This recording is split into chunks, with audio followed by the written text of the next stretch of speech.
इस ट्यूटोरियल में हम ये बहुत इंटरेस्टिंग सा सम सॉल्व करेंगे। It says a random survey of the number of children of various age groups playing in a park was found as follows. तो एक पार्क के अंदर हमने एक डाटा इकट्ठा किया कि एक पार्क के अंदर जो बच्चे खेलते हैं उनकी एज ग्रुप क्या है। ठीक है, तो हमें पता चला कि 1 से लेकर 2 साल के बच्चे कितने हैं, 5। 2 से लेकर 3 साल तक कितने बच्चे खेलते हैं, 3। 3 से 5 साल तक 6। तो ये हमें एक डाटा मिल गया। अब हमें उसने बोला कि draw a histogram to represent the data above. ठीक है, अब हिस्टोग्राम बनाने के लिए हमारे पास कंडीशंस क्या होती हैं। पहली कंडीशन होती है कि एक ग्रुप डाटा हो। तो ये ग्रुप डाटा है, 1 और 2 का ग्रुप, 2 से लेकर 3 तक का ग्रुप, 3 से लेकर 5 तक का ग्रुप, तो ग्रुप बन गया। दूसरा, कॉन्टीन्यूस क्लासेस होनी चाहिए, तो कॉन्टीन्यूस भी हैं। ये 2 पे ख़त्म हो रही है, ये 2 से स्टार्ट हो रही है। ये 7 पे ख़त्म हो रही है, ये 7 से स्टार्ट हो रही है, तो डाटा भी कॉन्टीन्यूस है। लेकिन अब इसमें प्रॉब्लम क्या है, अगर मैं यहाँ पे एक कॉलम और बनाऊँ और मैं इसकी क्लास विड्थ फाइंड आउट करूँ, तो इसकी क्लास विड्थ है 1, 1 से लेके 2 तक 1 हो गई, इसकी भी 1। अब इसकी कितनी है, 3 to 5, तो ये हो गई 2। ये 5 to 7 फिर से 2। ये 7 से लेके 10 तक, ये हो गई 3। इसकी हो गई 5 और इसकी हो गई 2। तो क्लास विड्थ सबकी डिफरेंट है। तो जब क्लास विड्थ डिफरेंट हो तो ये जो फ्रीक्वेंसी है हमारी, हम इसको नहीं यूज़ करते। इसकी जगह हम एक कॉलम और बनाएंगे, हाइट ऑफ रेक्टेंगल या बार। जो बार हमें बनानी है उसकी हाइट हम रीडिफाइन करते हैं। और वो कैसे रीडिफाइन करते हैं, इसको मैं बहुत डिटेल में स्टैटिस्टिक्स के इंट्रोडक्शन के वीडियो में बता चुका हूँ। आप उस वीडियो को ज़रूर देख लो, उससे आपके और भी बहुत सारे फंडे क्लियर होंगे। खैर, मैं इसमें तो बताऊँगा ही। अब इसको हम कैसे करते हैं कि सबसे पहले ये जो क्लास विड्थ्स आपको गिवन है, इन क्लास विड्थ्स में से निकालो कि सबसे छोटी क्लास विड्थ कौन सी है। सबसे छोटी क्लास विड्थ है 1। और फिर ये देखो कि क्या ये क्लास विड्थ बाकी सब क्लास विड्थ को डिवाइड करती है। 1 तो सबको डिवाइड करेगा। Okay, we are okay with it. तो अब हमें क्या करना है कि इस क्लास विड्थ को, जैसे मैं इसकी बात करता हूँ, इसकी क्लास विड्थ कितनी है, 2। तो 2 को मैं इससे डिवाइड करूँगा जो सबसे छोटी क्लास विड्थ है 1, और कितना आएगा वो, तो 2 आ जाएगा। और इसको भी जब मैं 1 से डिवाइड करूँगा तो क्या आ जाएगा, 2। इसको 1 से डिवाइड करूँगा तो क्या आएगा, 3। ठीक है, 1 से डिवाइड करूँगा तो सेम ही रहेगा।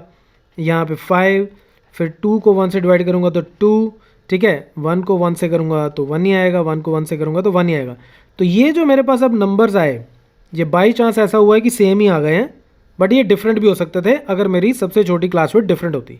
अब इन नंबर से मैं इसको डिवाइड करूँगा, तो 5 को 1 से डिवाइड करूँगा तो क्या आएगा, 5। 3 को 1 से डिवाइड करूँगा तो आएगा 3। 6 को 2 से डिवाइड करूँगा तो क्या आएगा, 3। 12 को 2 से डिवाइड करूँगा तो आएगा 6। यहाँ मेरे पास आ जाएगा 3। 10 को 5 से करूँगा तो 2, और 4 को 2 से करूँगा तो क्या आ जाएगा, 2। अब ये जो हमारे पास डाटा आ गया, इसके बेस पे अब हम चार्ट बनाते हैं। लेकिन चार्ट बनाने के लिए हमें क्या करना पड़ेगा, ये जो हॉरिजॉन्टल एक्सिस में हम एज लेंगे, उसके लिए जो मेरा इंटरवल होगा उसकी क्लास विड्थ हम लेंगे 1। ठीक है, मतलब कहने का कि मैं इसको 0 से स्टार्ट करूँगा, देन 1 2 3 4, तो 1 1 1 जो सबसे छोटी क्लास विड्थ है, उसी इंटरवल की मैं यहाँ पे ये पॉइंट्स लूँगा। और मैं क्विकली बना देता हूँ कहाँ तक मुझे जाना है। मुझे कवर करना है इसको 17 तक, तो ये मैं क्विकली लिख देता हूँ यहाँ पे। तो ये तो मैंने इस तरफ एज के इंटरवल बना लिए, और सबका इंटरवल जो है उसकी विड्थ मैंने रख ली 1। ठीक है, अब इस तरफ मुझे फ्रीक्वेंसी की बजाय मुझे हाइट ऑफ रेक्टेंगल जो मैंने नई डिफाइन की थी उसको यूज़ करना है, और उसकी मैक्सिमम वैल्यू क्या है, 6। तो इधर 1 2 3 4 5 6, तो मेरे पास सिंपल सा ही ये बन जाता है ग्राफ। तो इसको मैं बिल्कुल सिंपल ही रखता हूँ, 1 2 3 4 5 6 ही ले लेता हूँ। ठीक है, अब मुझे इसकी हिस्टोग्राम बनानी है। तो जो सबसे पहला मेरा इंटरवल है 1 to 2, 1 to 2, इस क्लास इंटरवल के लिए मेरी वैल्यू क्या है, 5। तो यानी कि ये 1 से लेके 2 तक, मुझे 5 तक, यानी कि ये मेरा इधर ये बार बनेगा 1 से लेके 2 तक का। ये तो ठीक हो गया। अगला भी सिंपल है, 2 to 3 का जो बार है वो जाएगा 3 तक। 2 to 3, तो वो जो बार है वो मेरा ये 3 तक का बार चला जाएगा। ये भी ठीक हो गया। अब नेक्स्ट हमारे पास इंटरेस्टिंग हो जाता है। अब यहाँ पे हमें क्या करना है, 3 to 5 के सामने 6 को ना यूज़ करके हमें 3 को यूज़ करना है, ठीक है। तो यानी कि 3 to 5 हमें हाइट कितनी लगानी है इसकी रेक्टेंगल की, सिर्फ 3 तक।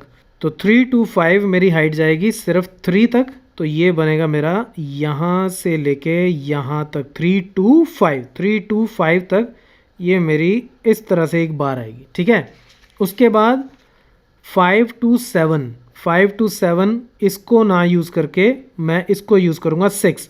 तो 5 to 7 पे 6, तो 5 to 7 पे 6, तो यानी कि ये आ गया 5 तक और ये मेरा चला गया कहाँ तक, 7 तक आ गया, ठीक है। नेक्स्ट क्या होगा, 7 to 10 9 ना यूज़ करके मुझे 3 हाइट यूज़ करनी पड़ेगी, ठीक है।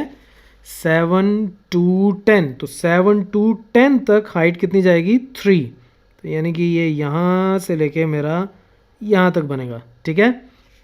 उसके बाद 10 to 15 2, 10 to 15 यहाँ से लेके यहाँ तक मुझे जाना है 2 तक, तो यानी कि ये रहा मेरा 2, तो 10 2 यहाँ से शुरू हुआ और 15 तक ये गया।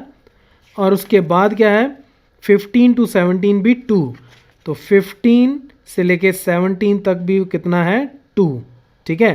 देखो अब ऐसा हमने क्यों किया इसमें, क्योंकि देखो अगर मान लो मेरे पास ये चार्ट ना हो तो ये एक का इंटरवल है, राइट।